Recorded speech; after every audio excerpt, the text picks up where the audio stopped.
Okay, this is Rich, Classic Games Redefined, and what we're doing today is we're looking at another Mutator Monday. I'm looking at the concept, and it can be implemented all the way, of adding persistence. Persistence meaning that once the game is over, what it did in that game has an impact on other games that you play in the future.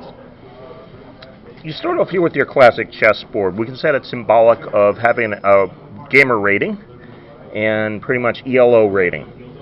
Like in chess, for example, you have that. I could, for example, by the way, I'm shooting at Dragon's Den here in Poughkeepsie, so I'm going to let me show a few things that they have in the store here. I mean, you could also, for example, if we look at Magic the Gathering, customizing a deck and adding expansions is another way to do that.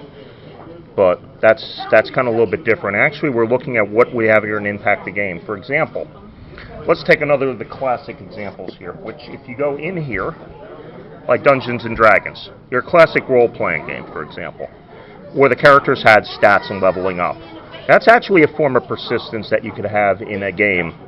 Typically the most common example. Besides the rating system, then you have another board game here, and we'll show that to you in a second. Let's bring it down here. What we have here, you can see this is actually Risk Legacy.